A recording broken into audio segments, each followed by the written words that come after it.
வணக்கம். மதிமுகம் செய்திகள். இன்றைய முக்கிய நிகழ்வுகளை பார்ப்பதற்கு முன்னதாக தலைப்புச் செய்திகளை பார்க்கலாம். அரசு மேற்கொண்ட முன்னெச்சரிக்கை நடவடிக்கையால் டிட்வா புயல் பெரும் சேதம் தவிர்ப்பு. முதலமைச்சர் மு.க.ஸ்டாலின் பேச்சு. பிரதமர் மோடிக்கு எத்தியோப்பியாவின் உயரிய விருது வழங்கி கௌரவிப்பு. 140 கோடி இந்தியர்களுக்கும் விருதை அர்ப்பணிப்பதாக மோடி பேச்சு. அனைத்து துறைகளிலும் முன்னிலையில் உள்ளது தமிழ்நாடு.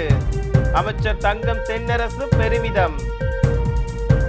வேலூரில் உள்ள தங்க கோவிலில் குடியரசுத் தலைவர் திரௌபதி முர்மு சுவாமி தரிசனம். 5 கோடி ரூபாய் மதிப்பீட்டில் கட்டப்பட்டுள்ள தியான மண்டபத்தை திறந்து வைத்தார். தமிழகத்தில் டிசம்பர் 22ஆம் தேதி வரை இடி மின்னலுடன் கூடிய மிதமான மழைக்கு வாய்ப்பு. சென்னை வானிலை ஆய்வு மையம் தகவல். அரசு மேற்கொண்ட முன்னெச்சரிக்கை நடவடிக்கையால் டிட்வா புயல் பெரும் சேதம் தவிர்க்கப்பட்டதாக முதலமைச்சர் மு.க.ஸ்டாலின் தெரிவித்துள்ளார். முதலமைச்சர் மு.க.ஸ்டாலின் தலைமையில் காலநிலை மாற்றத்திற்கான நிர்வாக குழுவின் 3வது கூட்டம் தொடங்கியது. இந்த கூட்டத்தில் காலநிலை மாற்றத்தால் ஏற்படும் பாதிப்புகள் தொடர்பாக ஆலோசனை வழங்க தமிழக அரசு குழு அமைத்துள்ளது. பின்னர் நிர்வாக குழு கூட்டத்தில் உரையாற்றிய முதலமைச்சர் மு.க.ஸ்டாலின் இந்தியாவிற்கே வழிகாட்டும் நிலையில் தமிழ்நாடு உள்ளது என கூறினார். பள்ளி மாணவர்களுக்கு சுற்றுச்சூழல் விழிப்புணர்வு ஏற்படுத்தப்படும் என கூறிய அவர் 297 பசுமை பள்ளிகளில் கூல் ரூஃப் திட்டம் செயல்படுத்தப்படும் எனவும் அரசு மேற்கொண்ட முன்னெச்சரிக்கை நடவடிக்கையால் டிட்வா புயல் பெரும் சேதம் தவிர்க்கப்பட்டுள்ளது எனவும் தெரிவித்தார். தமிழ்நாட்டில் அலையாத்தி காடுகளின் பரப்பளவு 2 மடங்கு அதிகரித்துள்ளது என கூறிய முதலமைச்சர் திராவிட மாடல் அரசு பெண்களுக்கான அரசாக எல்லா துறைகளிலும் பெயர் வாங்கியுள்ளது என பெருமிதம் தெரிவித்தார். பிரதமர் மோடிக்கு எத்தியோப்பியாவின் உயரிய விருது வழங்கி கௌரவிக்கப்பட்டது. பிரதமர் மோடி ஜோர்டான், எத்தியோப்பியா மற்றும் ஓமன் ஆகிய 3 நாடுகளுக்கு சுற்றுப்பயணம் மேற்கொண்டுள்ளார். முதலாவதாக மன்னர் 2ஆம் அப்துல்லா பின் அல் ஹுசைனின் அழைப்பை ஏற்று பிரதமர் மோடி டெல்லியில் இருந்து விமானம் மூலம் ஜோர்டான் புறப்பட்டு சென்றார். இந்த பயணத்தின் போது ஜோர்டான் மன்னருடன் இரு நாட்டு உறவுகள் குறித்து பிரதமர் மோடி பேச்சுவார்த்தை நடத்தினார். தொடர்ந்து எத்தியோப்பியா சென்ற பிரதமர் மோடிக்கு அந்நாட்டின் பிரதமர் அபி அகமது அலி தலைமையில் உற்சாக வரவேற்பு அளிக்கப்பட்டது. பின்னர் இரு நாட்டு தலைவர்களும் பேச்சுவார்த்தையில் ஈடுபட்டனர். இதனையடுத்து பிரதமர் மோடிக்கு எத்தியோப்பியாவின் உயரிய விருது வழங்கி கௌரவிக்கப்பட்டது.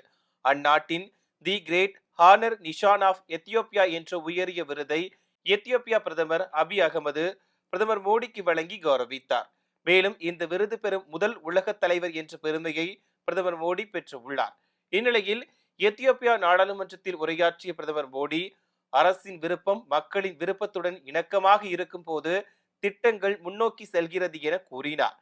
எத்தியோப்பியாவின் மாபெரும் கௌரவ விருதை பெறுவதில் நானும் பெருமை அடைந்ததாக கூறிய அவர் இந்த விருதை 140 கோடி இந்தியர்களுக்கும் அர்ப்பணிப்பதாக தெரிவித்தார்.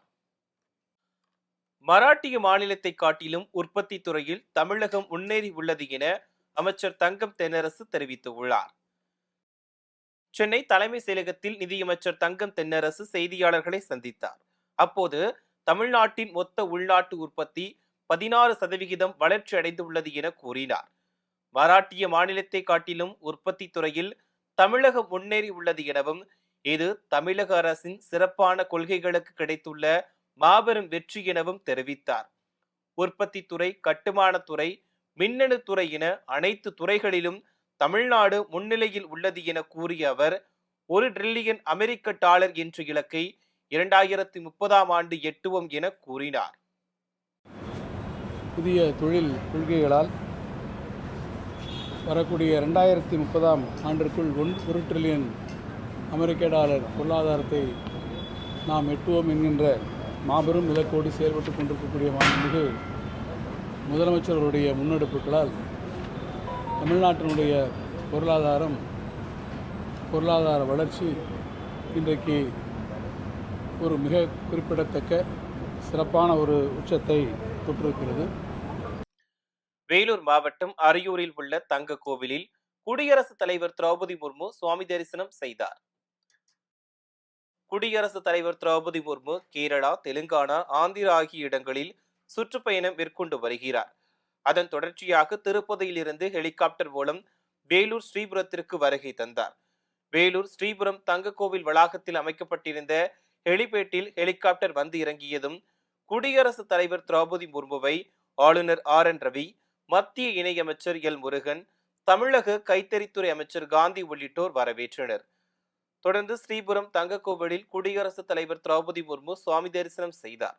பின்னர் அங்கு 5 கோடி ரூபாய் மதிப்பீட்டில் கட்டப்பட்டுள்ள தியான மண்டபத்தையும் திறந்து வைத்தார். குடியரசுத் தலைவரின் வருகையையொட்டி ஸ்ரீபுரம் கோவிலில் பொதுமக்கள் தரிசனத்திற்கு கட்டுப்பாடுகள் விதிக்கப்பட்டிருந்தன. மேலும் குடியரசுத் தலைவரின் வருகையை முன்னிட்டு 1720 போலீசார் பாதுகாப்பு பணியில் ஈடுபட்டிருந்தனர்.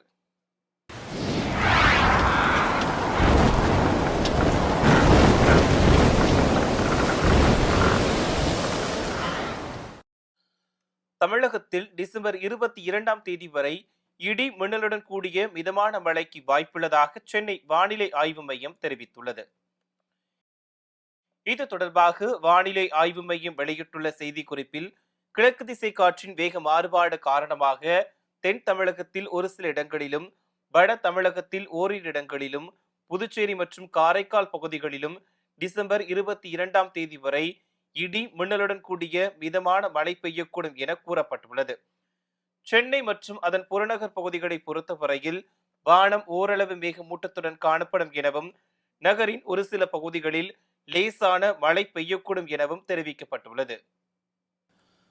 பச்சை துண்டு போட்டுக்கொண்டு பச்சை துரோகம் செய்பவருக்கு மீண்டும் விவசாயிகள் கண்ணில் தெரியவில்லையா என எடப்பாடி பழனிசாமிக்கு முதலமைச்சர் மு.க.ஸ்டாலின் கேள்வி எழுப்பியுள்ளார்.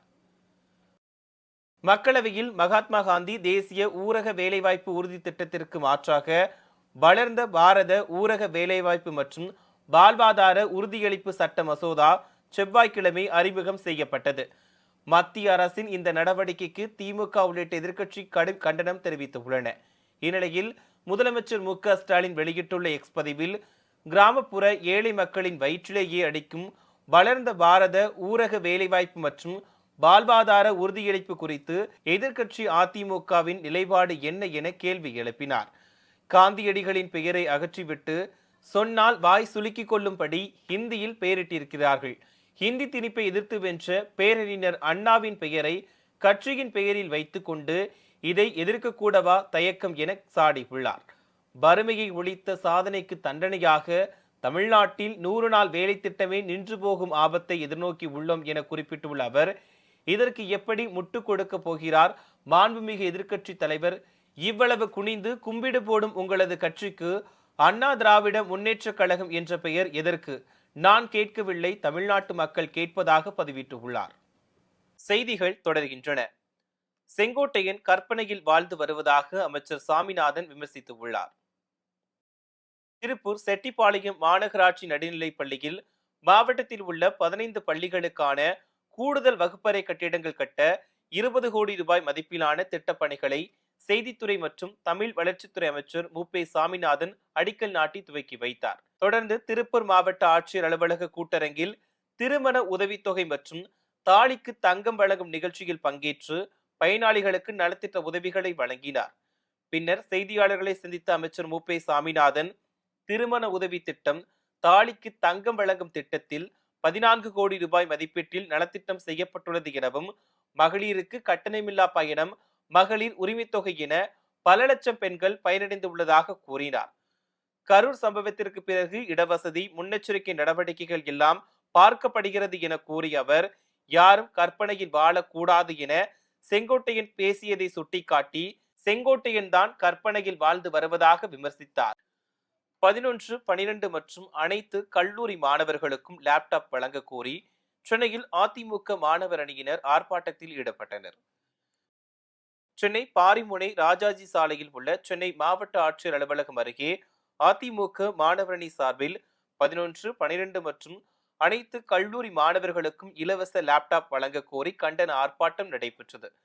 அதிமுக மாணவர் அணி செயலாளர் சிங்கை சி. ராமச்சந்திரன் தலைமையில் நடைபெற்ற இந்த ஆர்ப்பாட்டத்தில் மாவட்ட செயலாளர்கள் உட்பட ஏராளமானோர் கலந்து கொண்டு கண்டன கோஷங்களை எழுப்பினர்.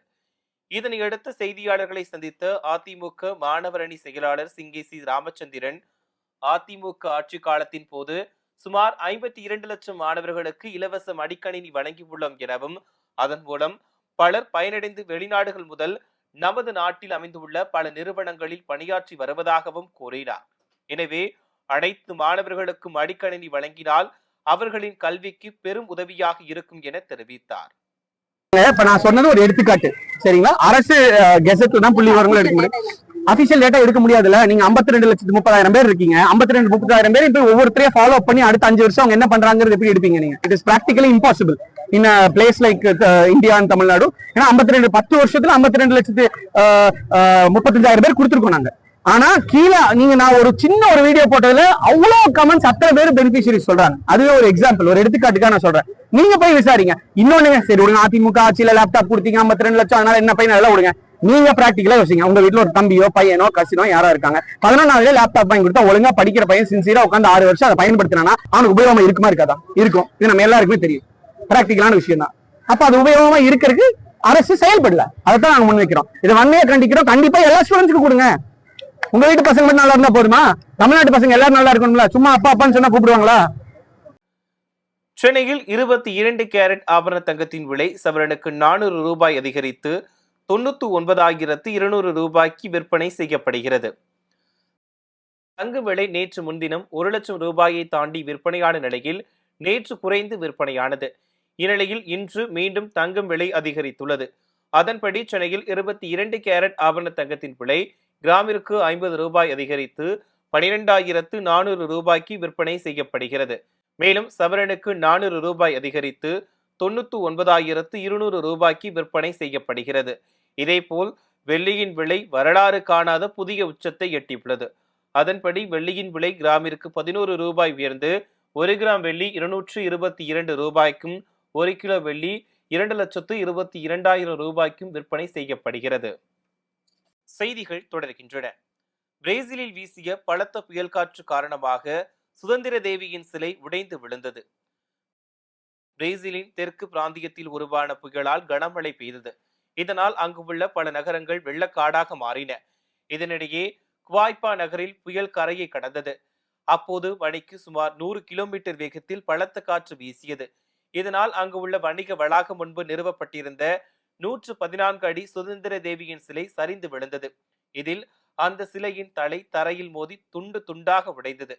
இதனையடுத்து அங்கு விரைந்த போலீசார் அந்த பகுதியை பாதுகாப்பு வளையத்திற்குள் கொண்டு வந்தனர்.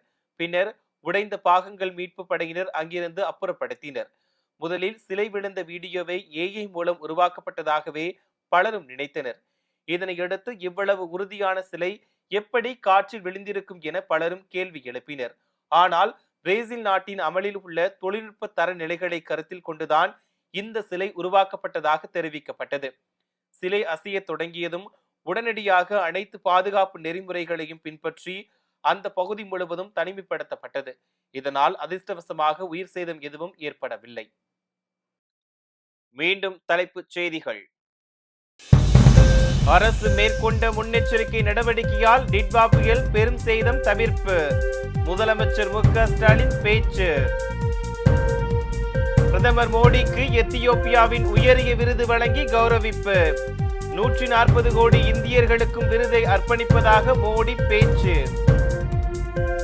அனைத்து துறைகளிலும் முன்னிலையில் உள்ளது தமிழ்நாடு. அமைச்சர் தங்கம் தென்னரசு பெருமிதம். வேலூரில் உள்ள தங்க கோவிலில் குடியரசுத் தலைவர் திரௌபதி முர்மு சுவாமி தரிசனம். 5 கோடி ரூபாய் மதிப்பீட்டில் கட்டப்பட்டுள்ள தியான மண்டபத்தை திறந்து வைத்தார். தமிழகத்தில் டிசம்பர் 22ஆம் தேதி வரை இடி மின்னலுடன் கூடிய மிதமான மழைக்கு வாய்ப்பு. சென்னை வானிலை ஆய்வு மையம் தகவல். இத்துடன் செய்திகள் நிறைவடைந்தன. மீண்டும் செய்திகள் காலை 8 மணிக்கு. மேலும் செய்திகளை தெரிந்து கொள்ள மதிமுகம் பிரைம் யூடியூப் தளத்தில் இணைந்திருங்கள்.